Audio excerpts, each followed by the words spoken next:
5, 4, 3, 2, 1. KenCast. Hey everyone, I hope you're having a very happy Saturday. I hope this week's been going great for you. Welcome to everyone who's watching live right now. This is KenCast, and welcome to everyone who's watching the replay. We have a very exciting KenCast for you this week. We're going to be talking about the score of Cobra Kai. I know a lot of you are fans of the Cobra Kai series, and in addition to that, a lot of you, I think, have noticed how good the music is. We have an original score in the Cobra Kai series that's composed by Zach Robinson and Leo Birenberg, and they do a fantastic job, a truly epic score, and we wanted to devote this KenCast just to their score and our favorites. So for this discussion, I have invited a very special guest.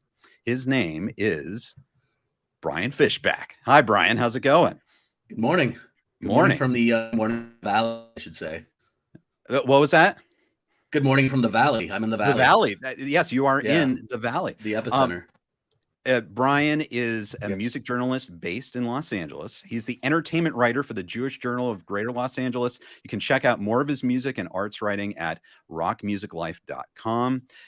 11 months after Karate Kid was born, Brian was born, and you have been a fan of the franchise since you were 4 years old. It is an honor to have you, Brian. Thanks for joining us. Thank you. It's a pleasure to be here. I'm really happy to be here. I mean, I've been recommending this series to people for as long as it's been out.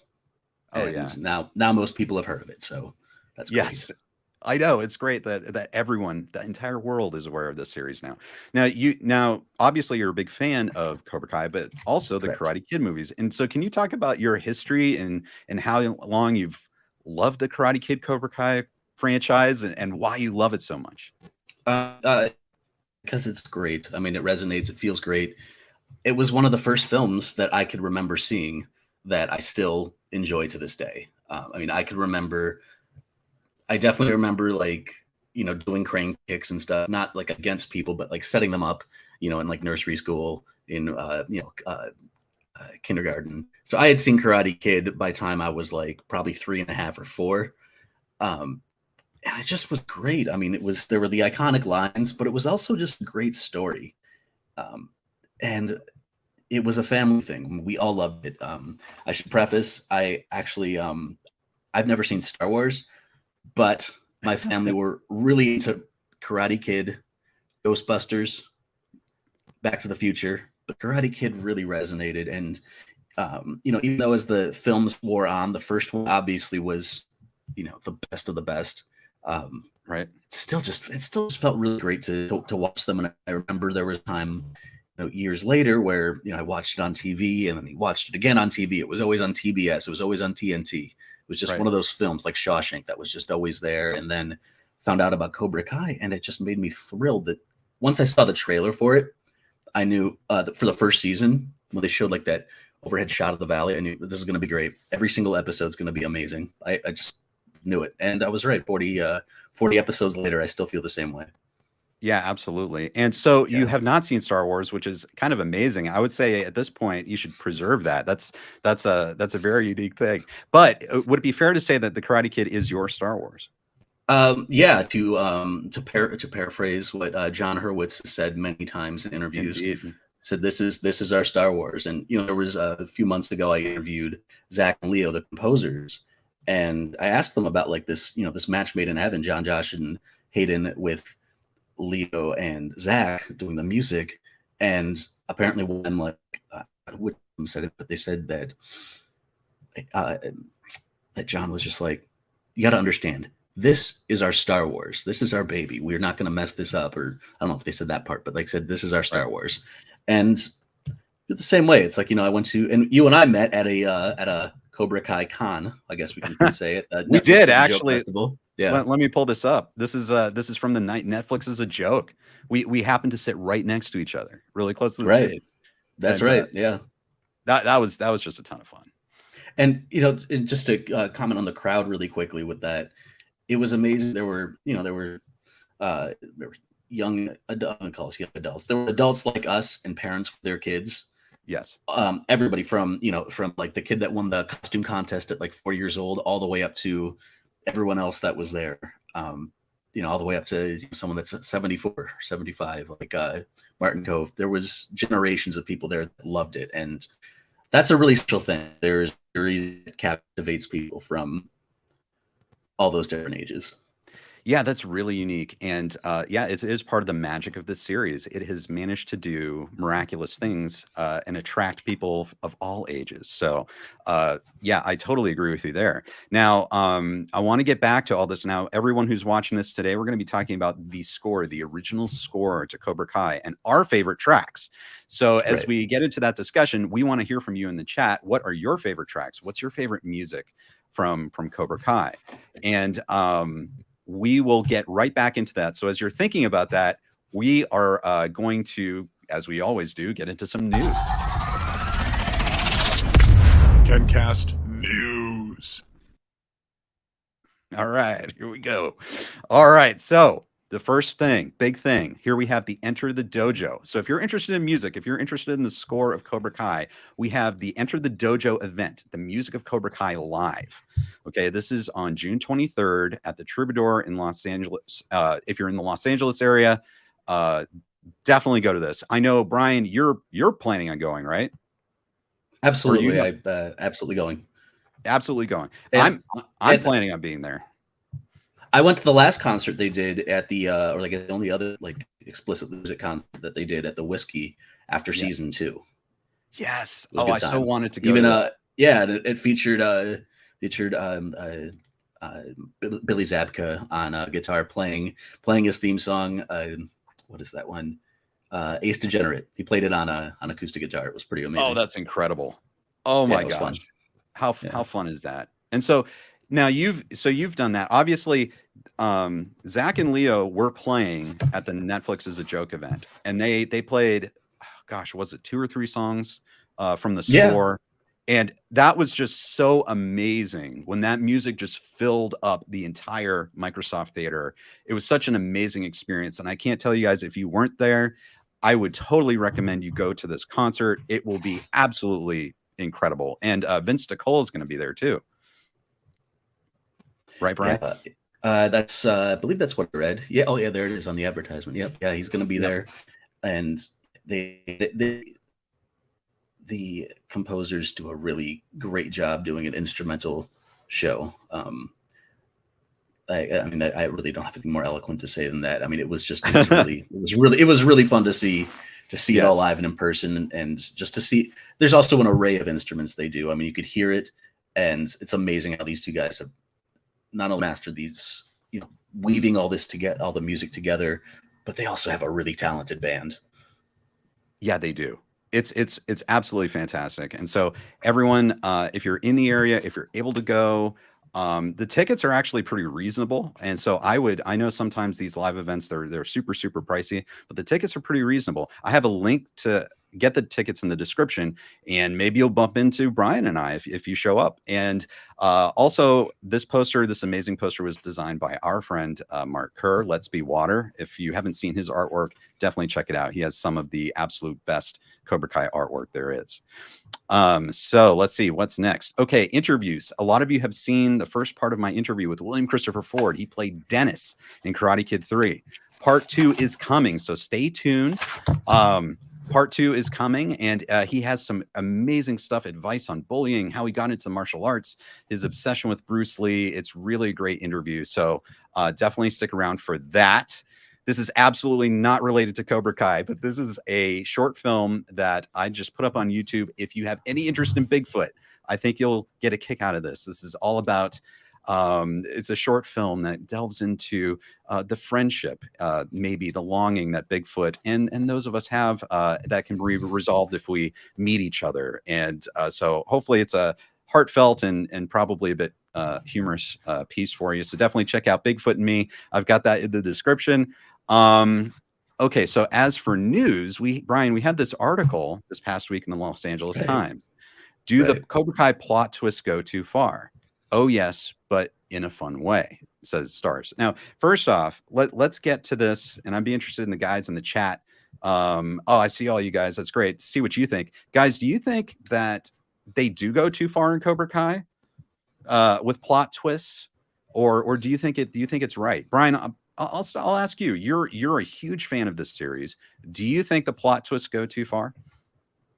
No, I think they're just great. It feels wonderful. Love the ride. I literally, I'm biased. I'm in the right podcast, but I'm also extremely biased. Yeah, I mean, I think the plot twists are what just. I mean, the first time I watched some of these episodes, I cheer, I clap, I sound like like a professional wrestling fan watching somebody come back after years of absence or something. I mean, I find the journey to be incredibly enjoyable. And no, I don't think they go too far, but I get what they mean. I absolutely get what they mean. But it's hard for me to lay any criticism down on it. Right. I know, because in this era now we have serialized television where everyone binge watches, and it feels like series have this need to subvert expectations to try and trick the audience to keep people interested. I talked about this last week with Peter Bonasak from Cobra Kai Companion. Right. What's unique about Cobra Kai is they don't have to violate the characters. They don't have to sort of like mislead or trick the audience in order to kind of keep people watching and for there to be a big plot twist. Like, all of the characters' integrity is fully intact. So I don't feel like it goes too far. That's when I feel like it goes too far, is when the character does something that the character really wouldn't do based on what we know. And that's just not the case. Cobra Kai has been a masterclass, I think, in character integrity across decades. I've said for years that the people that make the show, at some point, when Cobra Kai is over, between projects, so at some point they need to do some sort of masterclass, and this is how you tell a good film. This is how you tell a story on film. Right. And also, anyone that's working on a reboot, look to pad their wallet, take notice that, you can do really well financially making a reboot, but you can also make the show incredible. There's been some stinkers out there. We don't have to go into them. This is how you do it. This really is. I mean, I'm amazed at how well Cobra Kai is done. Oh, absolutely. And, what's interesting about this article is, let me go to this. There's an interesting snippet. A lot of people on this channel, including myself, are big fans of Terry Silver. And so there's this little snippet that says, the fourth season was no exception with the return of the maniacal Terry Silver, Thomas Ian Griffith, who tormented Daniel in The Karate Kid Part 3. Macchio has long been vocal about not loving that sequel, but the writers have managed to expand on the character to the point that Macchio notes some of his most poignant on-screen moments in the already completed fifth season are with Terry Silver. What do you think of that, Brian? Obviously, like, are you a Terry Silver fan? I love Terry Silver. I didn't realize there were like huge Terry Silver fans out there. Oh yeah. I mean, I have friends that are like, by the way, Brian, I am a huge Terry Silver fan. I'm like, all right, okay. Like, to me, the third movie was somewhat forgettable, but also not forgettable, just compared to the others. I'm amazed at how much people love Terry Silver. Loved him even before Cobra Kai came out, and he's a real talent. I mean, Thomas Ian Griffith is so good. He's incredible at what he does, and plays it so well. And I love that they even like covered up some of the little plot holes that may seem unrealistic. It's like, what was this guy in the third film? What was he doing tormenting this high schooler? And he was like, I was on coke. That was insane, John. That was insane. And what was the other plot hole? Oh yeah, and then in the first season when they were like, oh yeah, well, karate back in the day, that was like karate in the Valley was like football in Texas. And it's like, all right, very good. We know the universe that we're in now. It's not just something. It's not just some little pee-wee hockey thing. It's like something. When I say pee-wee hockey, I mean pee-wee hockey in Minnesota is kind of like karate in the Valley. Right. Exactly. So we'll do the Mighty Ducks episode another year. Yeah, exactly. Well, you're right. It's like these very simple, elegant ways to explain everything, and it just immediately puts people where they need to be in the right headspace. Peter Bonasak, good to see you, Peter. He's in the chat. Not one character has done anything, quote, out of character. At this point, it seems like people are looking to find something to criticize. There might be something to that. Stuart Stuart Young says the people at Disney need to be taking notes from this show.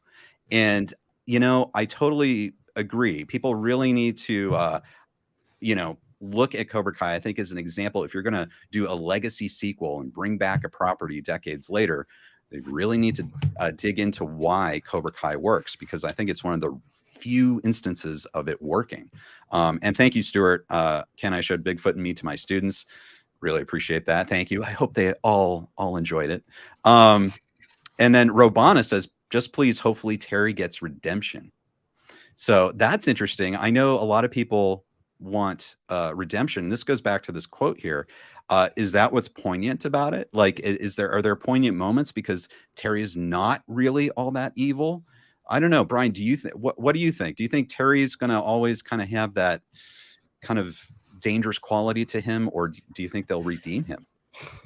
Well, yeah, we don't know what led Terry to the military in the first place, and I think a lot of this goes back to their upbringing and what's inside them. I think. He found I'm blanking on her. Cheyenne. Is that her name? Yes. He found her very into yoga. I mean, there's been a lot of allusions to therapy and stuff in the future. Sounds like he has done Terry Silver has done that work leading into season 4. But also there's a track on season 4 soundtrack. Mm-hmm. I think it was called Remember the Cage. And I didn't list it as one of my favorite tracks, but when you read that, it's like it really does take you back to like the most haunting, terrifying, traumatizing moment in both of their lives. So in both him and Kove's lives. So Kreese's lives. Sorry, 2 Ks. It's the most horrifying moment of both of their lives, and it was a shared moment, and they both handled it in different ways. And this could be a relapse into some pretty awful things, such as tormenting high school kids, right, or being a toxic waste magnate. So we can see. I mean, it does. He is in a downward spiral. His therapy is atrophied, and yeah. Yep.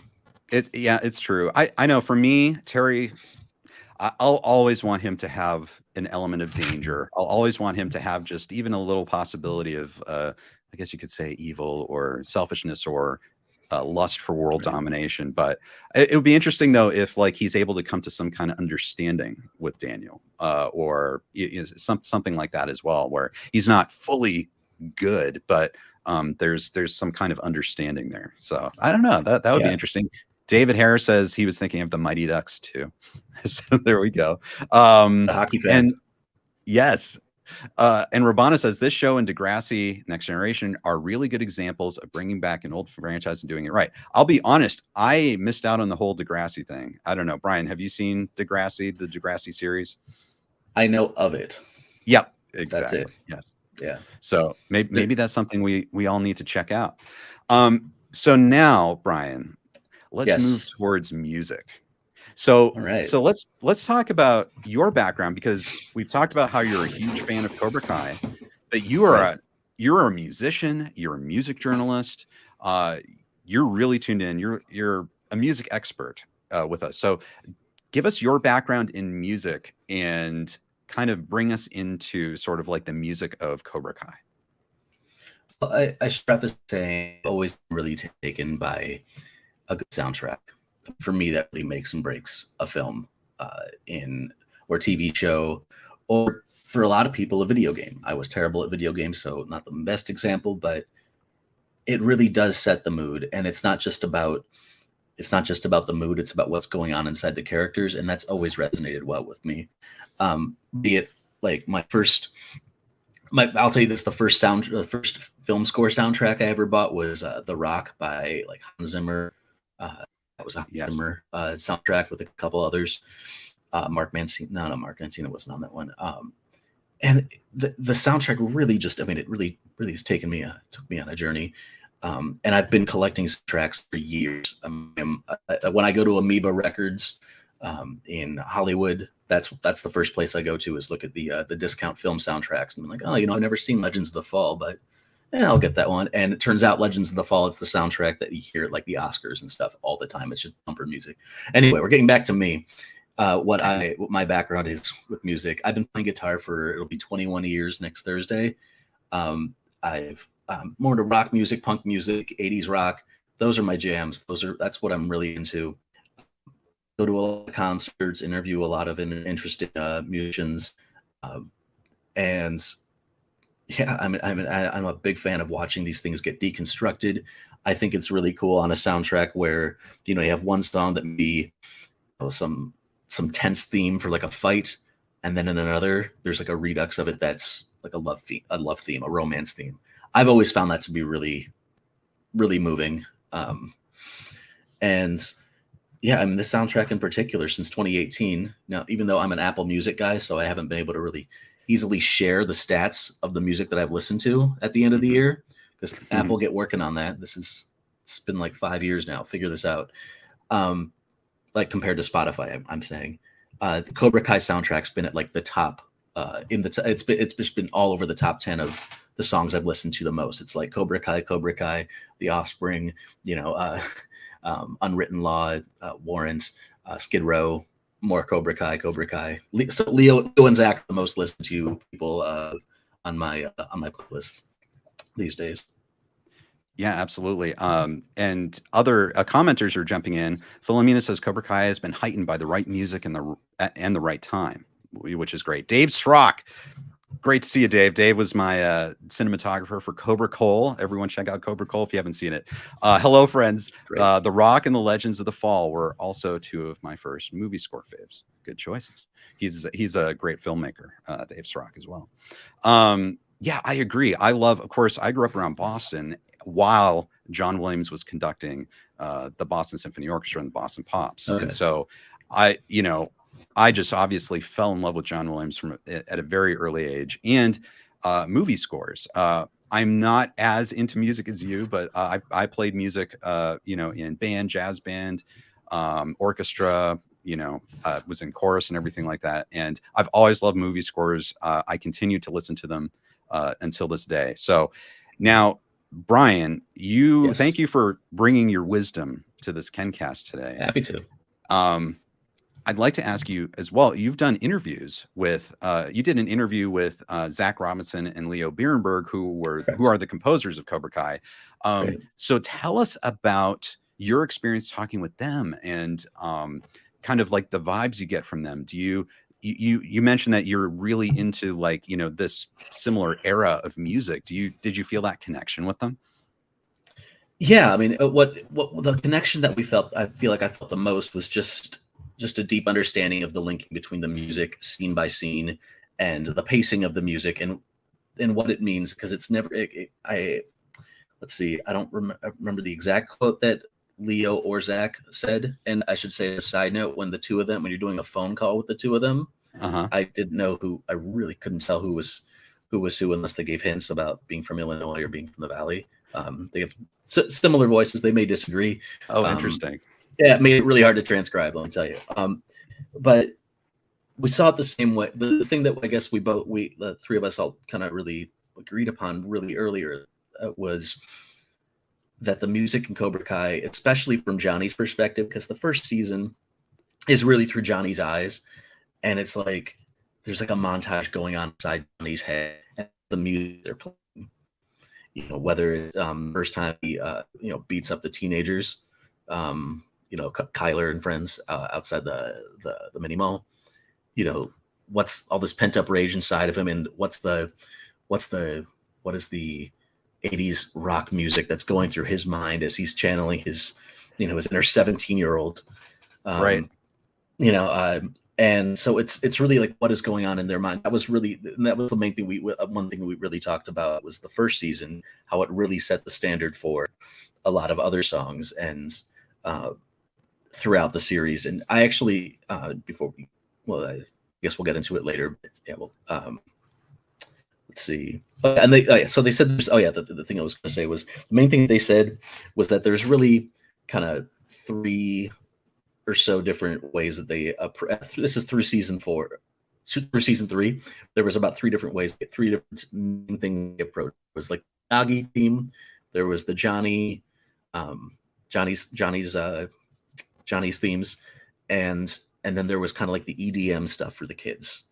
Mm-hmm. And you'll see, like, if you take a bunch of the songs, if you're a big music nerd like me, last night I was like, I finally did this after like 4 years. I made like lists of like, Slither, and then all the songs that are like derivatives of that or have snippets of that, Right. just to kind of, and I did that really just to like, so I could pick 5 to present here. Right. But yeah, I mean, they really do understand it. Zach's a guitar guy. Leo is a wind instrument guy, and they really emphasize that a lot of this is what's going on inside the characters' heads. Is what's going on there.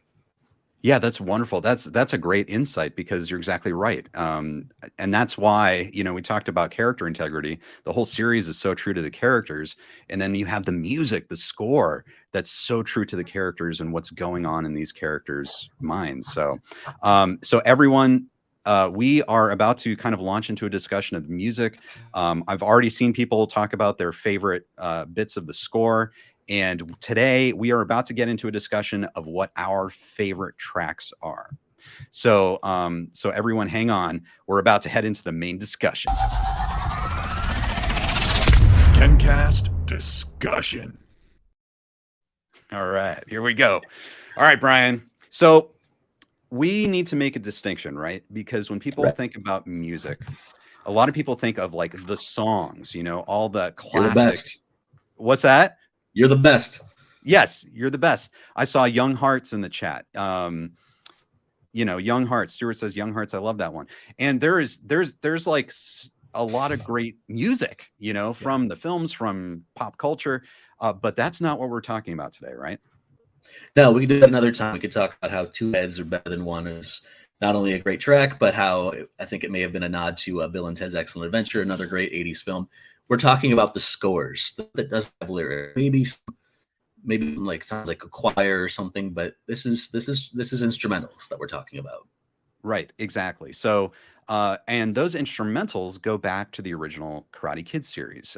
Bill Conti scored all of the 4 Karate Kid movies, and so this score kind of has a tricky, I don't know if you call it a tightrope to walk. You have this strong legacy scores that actually they use those in the series, but then original music that kind of weaves that in and builds upon it with a ton of original new music. And an example would be, let's see, Drew, of course, Drew Rohally from Last Row Podcast. Good to see you, Drew. He says, love Terry's theme, so iconic. And that, of course, is a reference to Bill Conti's Terry Silver theme. It's also one of my favorites in Karate Kid 3.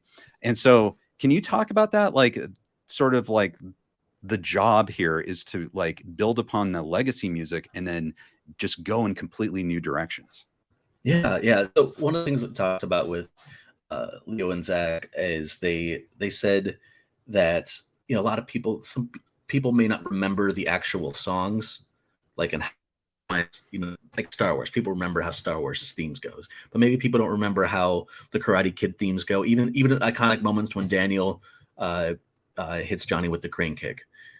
But it's the instruments, it's the sounds that they're evoking, and so they took a lot of those traditional Japanese instruments, mixed them up also with a lot of that 80s kind of synth, synth hair metal, and a little bit of like video game music too, mixing a bit of all of those things together. And the words that I feel like we use, and I've seen other people use, have been, 2 words have been like weaving and tapestry. And I think that's really emblematic of what this is, because they've knit one thing on one particular song, and they kind of weave it into the fabric of another. I mean, you see it a lot I wrote down a number of them where that happens, but yeah, the Okinawa score was beautiful. It sounded like something from anime. Yeah, I mean, that's but yeah, there's Daniel's theme they created, Miyagi's theme that's kind of been woven into a couple of different songs. There's the Okinawa music. There's some of the I think there was kind of new cues that involved, what's their name, Tori and Robbie, their romance. I mean, it's just it really takes a lot of different things, a lot of different elements, mixes them all together. You got hair metal, synth music, modern EDM, video games, Okinawa music, And then, a couple of, things from what Bill Conti put together 38 years ago. Yes, indeed. So we kind of had this goal, and you actually came up with this challenge of like the top 5 tracks. Do you think? And I'm going to tell you something like this. This was a challenge, like the idea of coming up with our favorite 5. And I think in my notes I have at least 20 that I love. And to like put that down to 5 is so tough. So guys, this is what we're going to be doing. We're going to be going back and forth. Brian is going to be talking about his top 5. We're going to do a countdown, his top 5 tracks, and I'll be talking about mine. We can't, for copyright reasons, play them during this live stream, but if you come back, hopefully within a day or so, I'll have in the description links to like all these tracks so you can listen to them. Some of you may have already listened to them or know exactly what we're talking about. I've been highlighting some of the comments that have already listed their favorites. So Brian, how did you do this? Because this was difficult. We have 4 seasons of music, and we somehow need to come up with our favorites. How did you approach this challenge? First of all, I put my phone on Do Not Disturb. I mean, you got to really think back to when you first discovered music. Look, I'm 37. I first discovered music without my stereo telling me what my friends are up to. So tuned everything out, but I really went back track by track and re-listened to everything, just sitting down and listening. But I took notes this time, and I wrote down the song. I already knew this. When I asked Ken the question, "What's your favorite track?" the first thing I said to him, I think it was like as the lights were going down at the event we were at, yes. I said, "What's your favorite track?" And like I was so excited, I forgot I had asked him a question, and like 30 seconds later, he just goes, "Oh, you'll tell him." He worded it to me. Can I tell them, or do you want to tell them? You tell them. We'll tell them. It's going to be my number 1. So we'll yours. Yeah. So we're not going to say it, but yeah, you'll tell you. I'm not going to. Yeah. Right. But so I went back and like chose a couple of my favorite songs, and I know that going back through the soundtrack, it was not only just like there's like 4 main songs that I like, and then every derivative of them I also like. And I went back and took the derivatives of these songs and just kind of put them in a list, and I will. I actually made playlists of them, and we'll be posting that so you can listen to, different pace, different tempo, different instruments, but same kind of framework. Because you may have noticed how patterns repeat, themes repeat in different ways. So it took a while. It took a lot of focusing and just taking notes and really thinking about which ones I love. How about you? Exactly. Yeah, kind of the same. I kind of went, season by season, and I have tracks in my head that I definitely remember. They're definitely my favorites, but it is interesting. It's like you have like similar themes that are repeated, in different ways throughout the entire series. And so sometimes it's like, what is my favorite expression of that? What's my favorite version of that theme? And that can be tough as well. Is it fair for me to ask whether you had like a favorite overall season for music? For music. I mean, I'm gonna have to base it on. Oh, that's hard. No, it's really. I think. Yeah. I mean, just going back through this without revealing which ones. I mean, season 1, 3, 1, 2, 4, 3, 2, 3, 2, 3, 1. So 1. Season 1 for sure. Yeah, right. Season 1 is probably my favorite, but also it's the grandfather of so many other things. Not to say first is the best and downhill from there. It's just like it's kind of like the parent company of all the sub series, and it makes it for the rest of the series. Absolutely. Well, guys, I guess it's time. Let's get into it. Let's get into our top picks. So if you guys have favorite, I've already seen it in the chat, definitely share your favorite original music tracks. These are the tracks, the original score by Zach Robinson and Leo Birenberg. And we're going to get into that right now. So Brian, let's start with you. We're top 5. So let's count down. So this would be your number 5 favorite. Number 5. It's funny you say that because I only made 4 because I listed all the derivatives. So we're going to start with number 4. Okay, let's You start ready? with 4. Yeah, but it's complicated, and you'll see in a blog post we'll do after this. Number Okay. 4, drum roll. Yes, here we Season go. 1, episode 10, The Wrong Path. Oh, wow. Okay. Yeah. So Daniel telling Robbie, that he doesn't have to become Johnny. And there's a part where you see Johnny kind of just in thoughts walking around the All Valley Arena, and Daniel says, "But he's a guy that has a lot of demons." And then he talks about Miyagi always said that there's no bad, only a bad teacher. Yes. And your father had the worst teacher that ever was. And Johnny's looking in the photograph of Kreese and sees his own reflection. Thought that was really powerful. Yeah, that was such a great scene, and a really beautiful piece of music.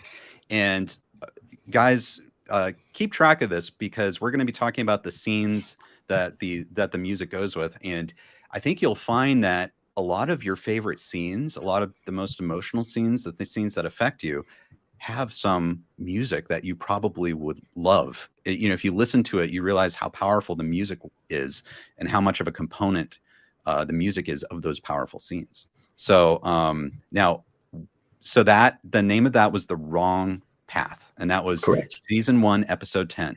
And if you come back in a day or two, I'll have the links to all this stuff. Or guys, if you have another window and you can pull it up, go ahead and listen, pull these things up as we're talking about them too.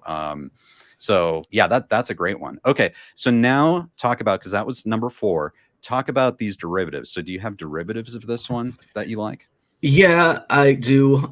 Something happened with the note, but I pull it up here. So I said number 4 was The Wrong Path, and we pull it. All right. So there's a song in the first season called Miyagi-Do. I couldn't tell you which scene it was, but it probably took place inside the dojo. And there's a whole bunch of them that come up under there. There's Dimitri's speech, Miyagi medal.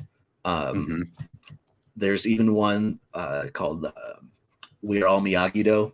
And that one kind of starts off slower, but then it has a really grand finish to it. So like the second half of the song really just explodes. And then there's also Time Out, where I think that one, I don't know if that one belongs there, but it sounded, I would say what it reminded me of when I first saw it, but it would give away the end of another movie, so I'm not going to say it. Right. Miguel wins the All Valley, and all right, Shawshank. All right, you haven't seen Shawshank. Yeah, watch it. But it just reminded me of the music that you hear a particular part of Shawshank. But yeah, so Miyagi-Do is kind of like the parent company of that song. Bonsai Lessons. Yeah. Yes. And we've got people chiming in. Robana suggests, go to Zach and Leo's YouTube page if anyone's interested. They have a YouTube topic page that has all this music. So you go ahead and pull that up. You can listen to that actually right now. But not right now, because you want to listen to us, right? Yeah, you want to listen to us. So don't let it interfere with what we're saying, unless you keep it low. It's kind of like as an underscore to what we're saying. But no, these tracks are good enough that you need to devote full time and attention to. So Robana says the Terry Silver Kreese war theme. Cannot remember the name. We might get to that. We've got Peter Vonasak. He's an expert, a Cobra Kai Companion podcast.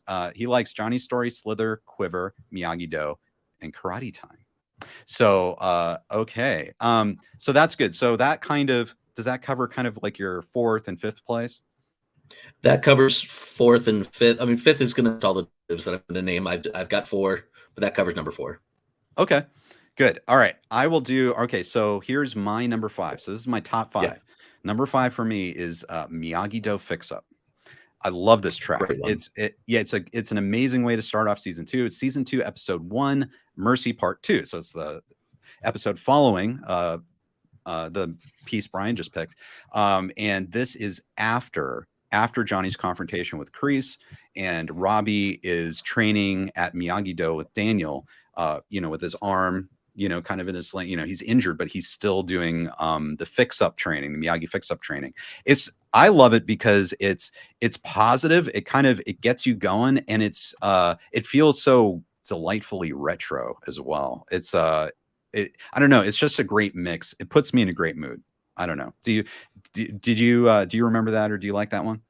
Love it. Absolutely love it. I mean, it really takes a lot of I mean, think about the different. You got up in there. It's got a it's got the some of the Japanese theme that that you think of from the Miyagi-Do song, but it's done in like an 80s, very 80s like synth way. Yes. Mind you, by people that were all born in the 80s or 90s, I should say. Yes. It was created by them. Right. So it's truly authentic. That's what's great about it. Well, they were born there. They didn't come of age. They were born in that decade. So it's impressive that they're able to go back in time and channel what, Rick Astley and all those people were able to do. Right. See, though, like I have a theory that like all that stuff was around them when they were babies and just born, and like this is the first music they heard as they grew into the world. So that there's something instinctual about their knack for this music. So I never thought it that way, and I love it. That's great. I love that. I think that's my thought. Peter also mentions that Zach and Leo composed the music for the Cobra Kai video game, which is pretty awesome. We didn't consider that those tracks in this, so maybe we'll have to go back and examine that someday. Did you? I did. Oh yeah, okay. Yeah, I picked out 3, but that's okay. Go on. Okay, that's great. Thank you, Brian, for bringing the video game into this discussion. Sorry for not mentioning it, but it's good. Yes, it's a good video game. Great music. Alice Coyote says Sam and Robbie theme. Yes, that's a popular one. People have picked Miyagi-Do Fix Up, Like a Dance, Quiver, Slither, Duel of the Snakes. Thank you guys. Yes, Miyagi-Do Fix Up. Anyway, so that's good. Now, Brian, so you went number 4. Should I say my number 4? Yeah, why don't you do that? To catch up? Okay, here we go. So my number 4, so this is my top 5, counting down. Number 4, my fourth favorite is Return to Okinawa. And I know people have mentioned that in the chat a bit, but that is season 3, episode 4, The Right Path. And we hear that, that people will remember that big swell, that wonderful epic swell, as Daniel sees Kumiko again for the first time. As an old-time Karate Kid fan, I mean, they're just, man, that just really hit me. I just, that nostalgia, just those two characters coming together again. And then the music was just so beautiful. And then as you listen to that track, you'll hear throughout that episode, as we return to the Daniel Kumiko storyline, you'll hear bits of this track. And it's really, it's beautiful. It's big. And then it gets very soft and subtle. And I love how it just subtly weaves in those Bill Conti themes just a little bit. It just implies them. I love that. It's really good. An excellent choice. Really excellent choice. It was such a moving moment too. It's like, didn't see that coming. I mean, also I should preface, I'm very much in the moment when I'm watching it. So I'm just not thinking what happens next. Just like, what's going to happen? How's he going to this company? It's like, oh, he's going to go to that Toyota Mockery in Doyona. He's going to go to Doyona. That was, and he went back to, it took all like some of the, I mean, I guess pause for a second. Just like it took some of the more, like Karate Kid 2 is nothing compared to Karate Kid 1. And they were able to take the best aspects of it and turn it into something beautiful. Right. Yeah, and that's a gift. I think that's really a gift. The showrunners did it, John, Josh, and Hayden, and Zach and Leo. I mean, amazingly, just I don't know, their music sweeps us up into that too, and it's one of the reasons why Cobra Kai I think is such a great series, and why people think it rings so true. Is they're able to take all these bits from the original movies, the score as well, and bring them forward to a new generation, which is fantastic. So that Return to Okinawa, that's my number 4. So now we're on to number 3. So this is top 5, guys, top 5 songs. Brian, what is your third favorite track? All right. I'll say again that this was very difficult to choose. Yes. But I had to, my tiebreaker for all of these, like 30 tracks on each album times 4. I'm not a mathematician, but that's a lot to choose from. So I base this on how many times I've listened. And Challenger is a song I've listened to a lot. It's a great song. I'm a writer, spend a lot of time trying to focus. This is a song that's on repeat a lot. It's like a 3 minute song. And this is the one where at the end of season 3, episode 10, this is right after Daniel saves Johnny while he is sparring with Kreese outside of the Cobra Kai dojo. The kids show up, or Miguel and Sam show up, and I think, what was the line Kreese says? He goes, tournament. And then you hear this light, feathery piano. It's just like, and you could, and it's in that same family as I can't remember which one at this point anymore. It's in the Awake the Snake family is what it is, which is we'll get to.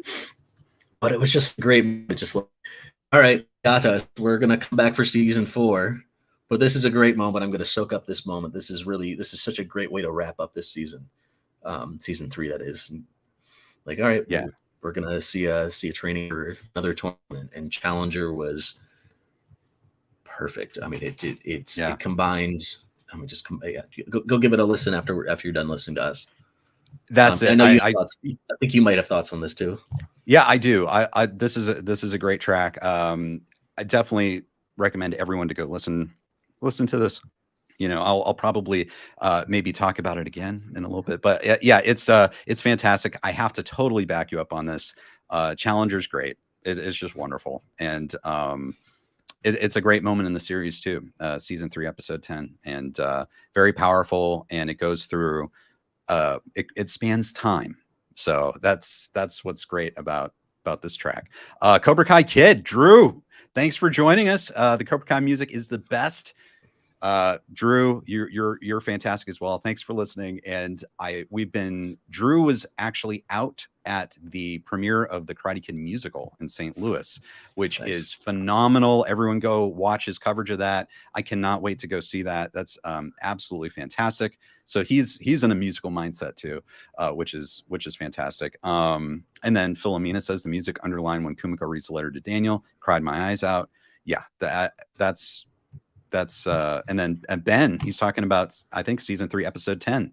I'm watching that episode right now. So you are about to hear Challenger. So that's fantastic.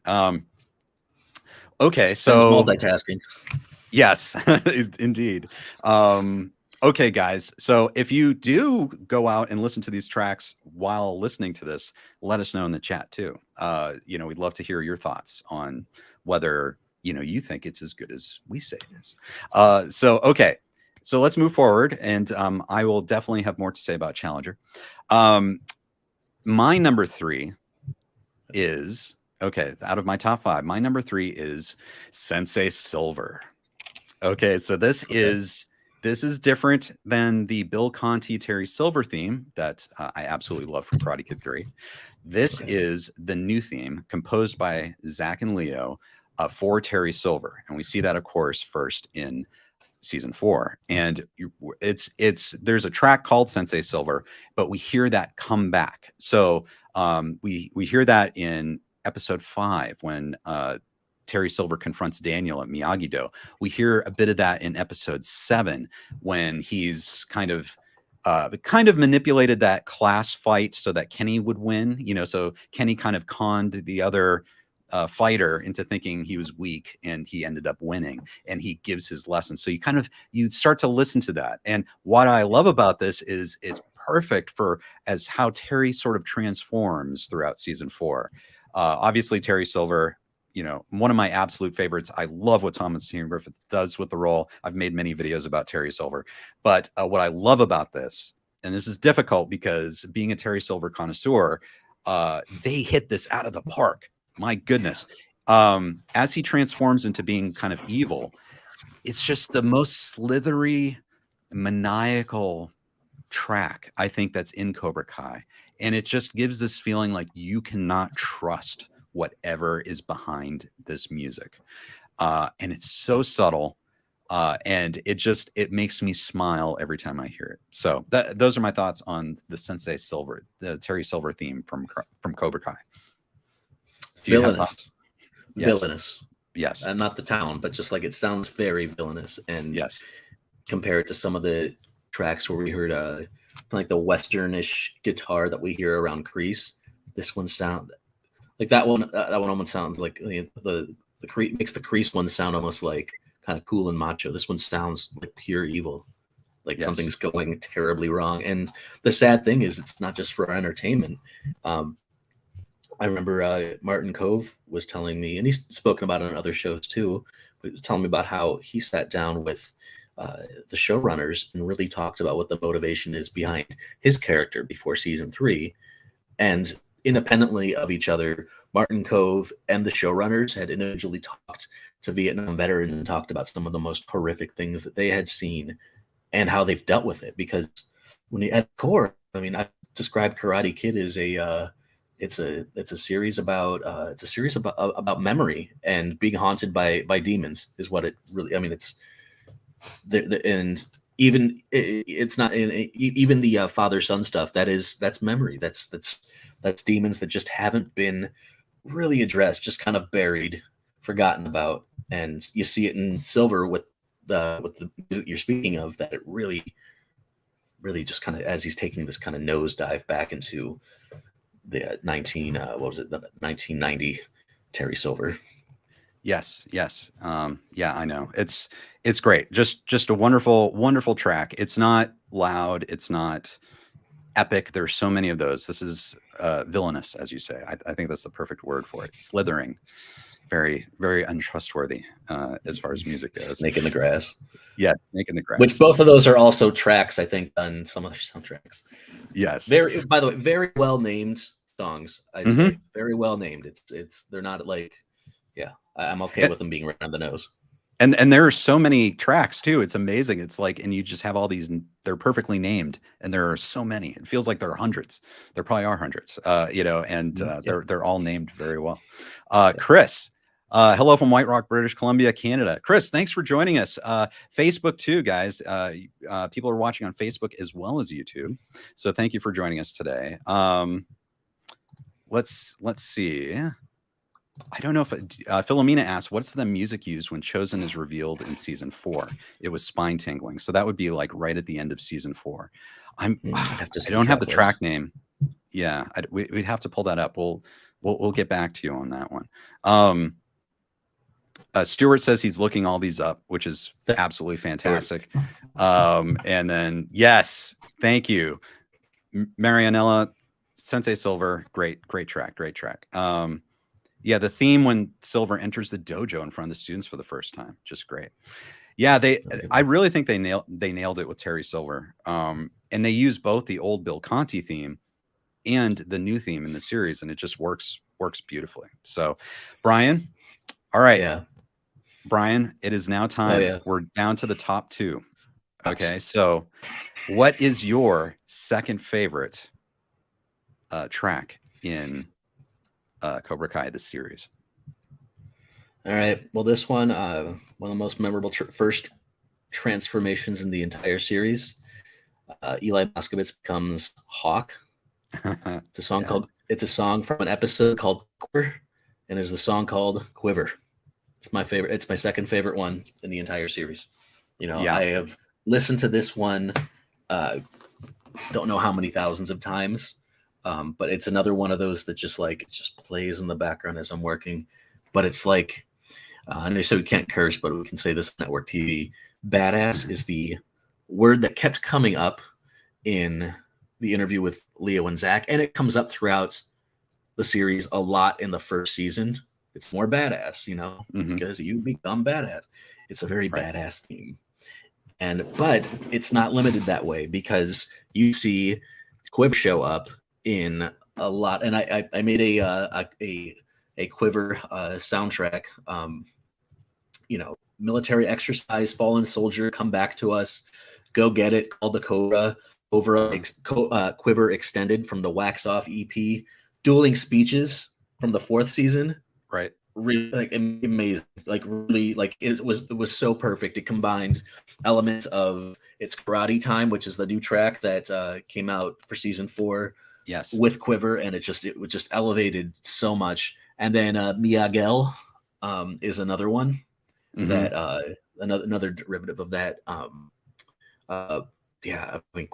Quiver it's a song. It's about mean, to me, it's about not only flipping the script, but that first step you make after you decide to make a change, breaking the habit, as Linkin Park would have said. You know, they're taking that first step as this new you.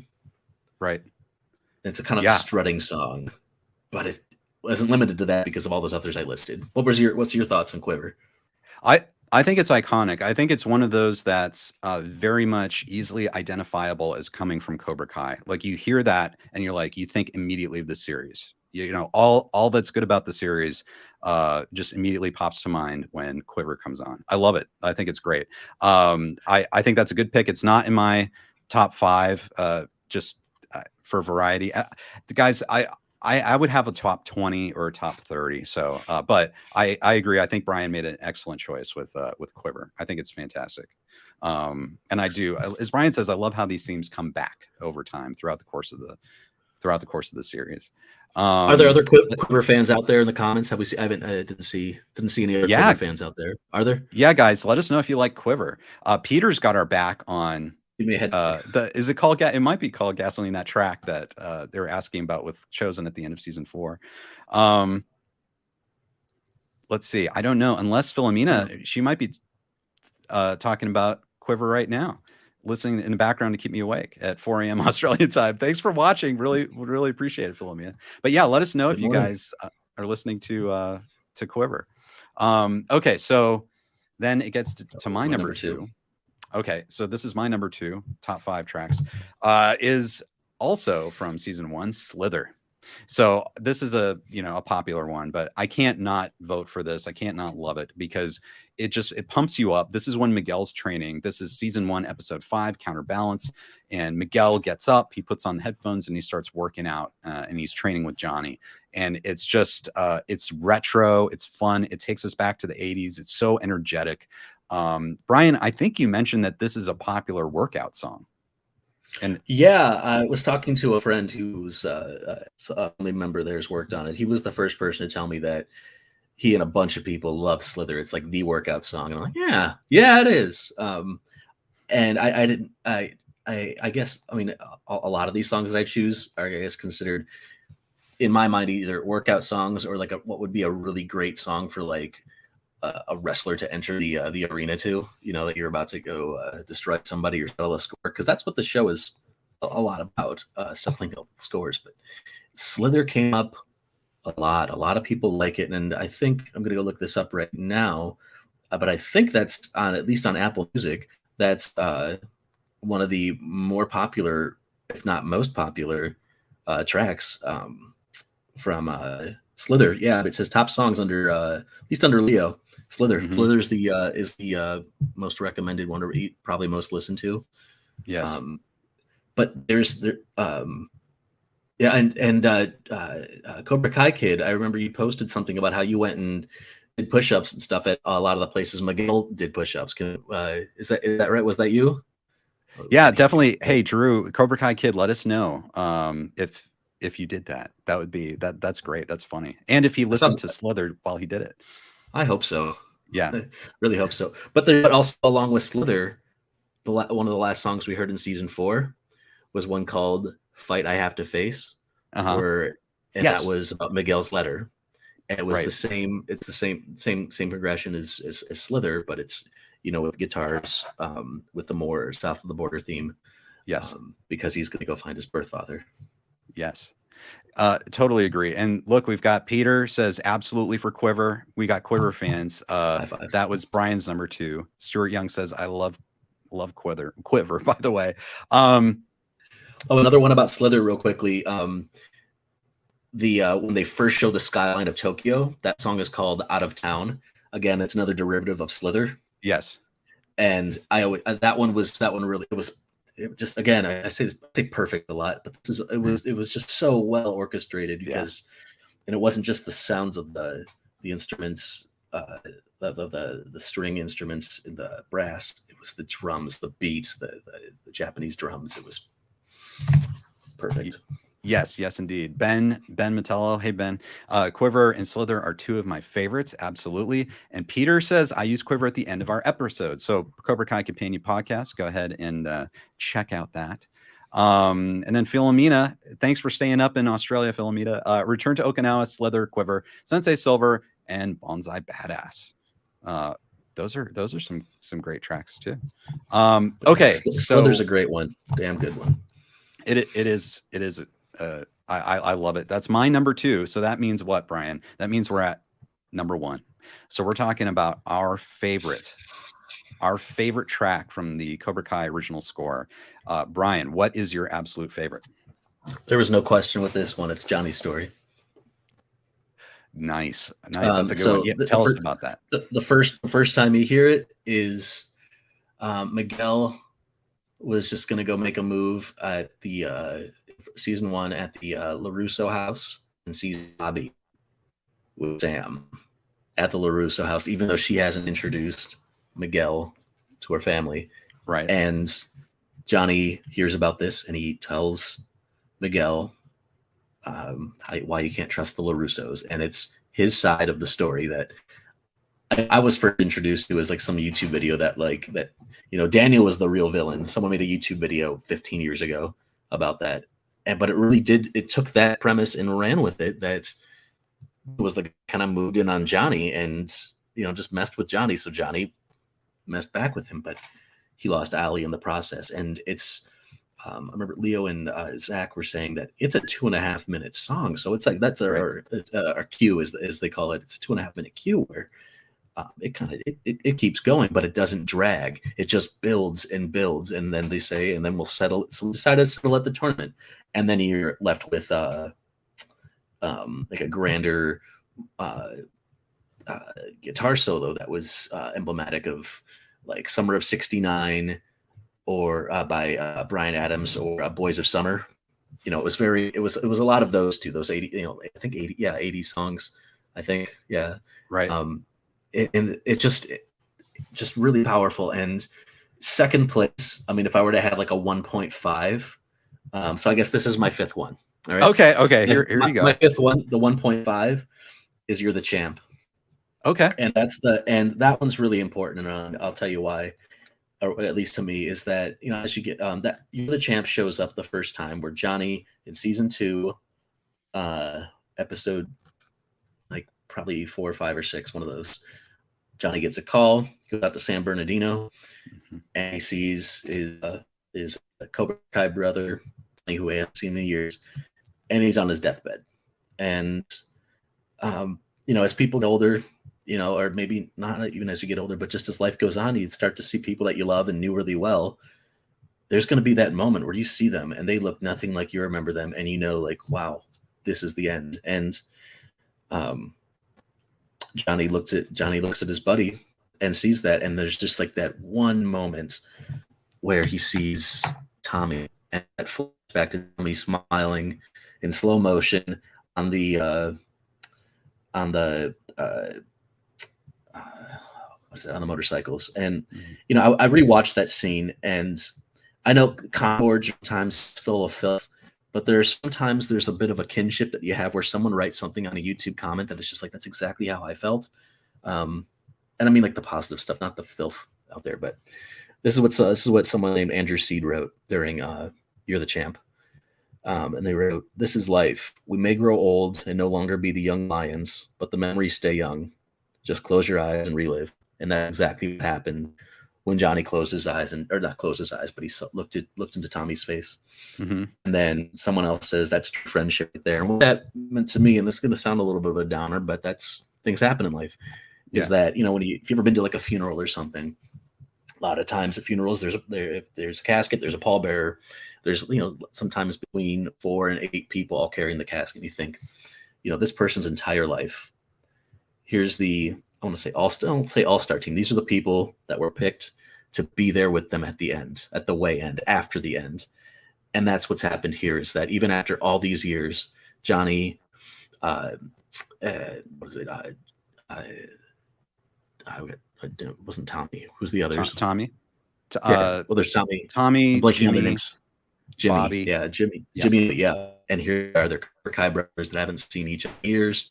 Mm-hmm. And here they are at Tommy's end. And I've talked a long time about this, but it's a really important song, and it really kind kind of previews what Johnny's going to do, because the song comes back one more time where Tommy looks at Johnny and says, "Time, you still have time, change your life." Mm-hmm. Right. And it's stuck with him for sure. Absolutely. That's great. What a great pick. That's You're the Champ, season 2. And then that's your 1.5 pick, and your number 1 pick is Johnny's Story, which is great. And great picks on those. I will say about Johnny's Story, what I think is so great is it's a great track. It's very heartfelt. It's wonderful to listen to. And Johnny's telling the story. But like when I heard this, when I watching the scene for the first time, I was laughing my ass off because it's just hilarious. Johnny's telling his perspective on the story, which is completely opposite to, what we saw in the Karate Kid. And so it's so funny. But the thing is, it's so funny because it's so legit. Like, that's so sincere. Like, Johnny, that's how he really feels. And the music goes with that too. Like, it doesn't try to like, oh, this is funny or anything. Like, it goes with Johnny and like, really supports his character. And like, this is my story and I'm serious about it, And meanwhile, that's kind of funny for us because it rubs up against Daniel's story and everything. And you could also, but it's a story that he has told to himself a million times before. I don't know if he told it in jail after the Applebee's incident or whatever.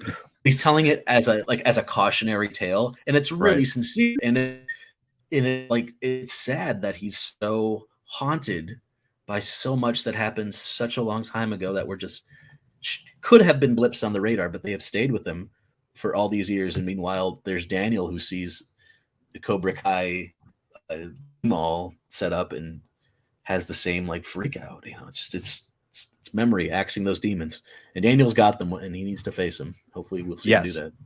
Yeah. Hopefully so. Peter backs you up. He loves that. That would be his number 1 too. Would be Johnny's Story. There you go, Peter. Let's see, James. Hey, James. Cobra Effect. He also listens to Karate Time, The Thrill of Skills. So thank you guys. Keep throwing out your favorite ones. I guess, Watch Party, who's been on this before. He did a music video for Karate Time. I haven't seen that yet. I got to check that out. Okay, so I have one more thing for Johnny's Story real quick. There are another thing that I like to do is take like rock songs, metal songs that I like, and just see if there's someone out there that made a piano cover of it. Also really good to listen to while working, while writing. And there's some damn good covers of this song of Johnny's Story out there on YouTube. Yeah. I yield the floor. Okay. So everyone check it out. We'll try and find one and link it in the description in the coming days. We'll update that with some links to some of these. Melissa, hi Melissa, says my favorite soundtrack was in season 1 where Daniel's talking to Mr. Miyagi, hearing that music and the music that was playing when Daniel regained his balance again because it was old and new at once. Yeah, that's great. And that goes back to sort of like when you talk to Zach and Leo, they have their kind of like their core themes, right? They have, and one of them is the Miyagi theme, correct? That is correct. Yeah. And did we? Let's see.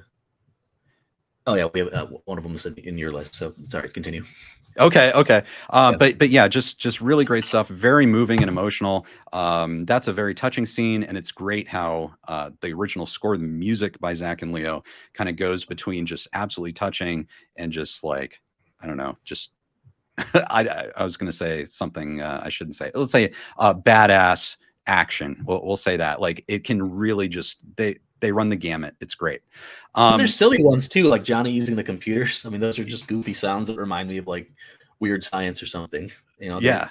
And again, these guys were born in the 80s before these movies had their run. By the time these guys learned to walk, they went and packaged it for us.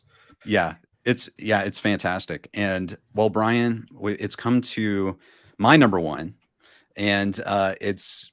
You know it. You already know it well. All of you know it. Is my favorite is Challenger. So Brian, this was Brian's 3rd place. This is my 1st place is Challenger, and I love, like as you say, it's season 3 episode 10. I love how it starts off with the piano, and it feels very Bill Conti-esque. Like, it really brings me back to the Karate Kid movies, and then it just keeps building and building, and then me being such a Terry Silver fan, I love how it transitions into the war flashbacks, and it's just this really epic music. It just kind of reaches its zenith as Kreese is saving Terry Silver, and we have Terry Silver's devotion to Kreese, like anything you need, I'm there for you. And for me, it was just a special thing because this was the first time we really saw Terry Silver come back, and you knew in this moment that the character played by Thomas Ian Griffith would come back. And so just with all the range of emotions, it covers everything from Daniel and their agreement about the tournament with Kreese and Johnny, to Robbie's rejecting Johnny and Daniel, and then going back in time to that moment when Terry Silver devoted himself to John Kreese. I love that track. I will listen to it all the time. I'll probably, if I put it on, I have to listen to it at least 5 times. So that's my favorite. So excellent. And it was that was the song where I leaned over and said to Ken, who I'd only met about 10 minutes prior, I said, "Do you have a favorite song from the sound?" Without even looking at him, we were looking at the stage, and I go, "Do you have any favorite song from the soundtrack?" And then, just taken by what was going on, I had forgot I'd asked him a question. He leans into me and goes, "Challenger." I was like, I like this guy. And what's interesting too is that we've this show really spent half of the show has come out during the pandemic, and a lot of this has been done either in solitude or with a really small group of people. And so as the show has exploded, it's been a very digital experience to share the experience with others. And it was nice to be in a whole concert of people celebrating the show that we all love. Oh, absolutely. And I'll second that. I thought it was amazing that the person, you, Brian, who was sitting next to me, leaned over and asked what my favorite track was, which is such a specific question. And then it's Challenger. And then right after that, I'm thinking, my gosh, how specific is this? This is kind of amazing. I didn't even think for a second. It's wow, he actually asked me my specific track, and I was able to respond. And yeah, it gets to that wonderful, guys, if you ever have a chance to go to a convention or get out to one of these shows, go, because it is amazing meeting other Cobra Kai fans. And I feel like I'm meeting all you guys right now virtually, which is great. Thank you for watching the live stream. But I look forward to meeting as many of you as possible, maybe at these events, including the Enter the Dojo event on June 23rd. So if you guys are around and can go, I know Brian would probably love to meet you guys too. Yeah.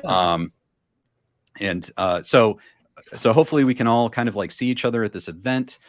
Definitely everyone. Okay, Aaron, I'm sorry. I know I'm mispronouncing your name. I will get it someday. He comes here all the time. Yeah. Fight Song, Slither, Jail, Laser Tag Score, Hawk's Music, Terry Silver's theme. Yep. Daniel, that's great. Love all those. And we'll get to Head Games and we'll get to Head Games and Young Hearts and all those other songs another time. Yeah, absolutely. Well, Brian, thank you for joining us today and lending your insight. I know that we could talk about this for hours and probably just keep going through the entire soundtrack and talking about why each track is so great. But thank you for discussing this with us today. Thrilled to have been on here. This was really a lot of fun, and I hope it's good to meet all the rest of you out there. This was a total honor to do this. Absolutely. Well, guys, be sure to check this back in a day or two. We're going to update the description with links to these, to our favorites, and maybe to some other things as well. And great to see you guys, and look forward to seeing you again at next week's KenCast. Hope you all have a great weekend, and we'll see you next time.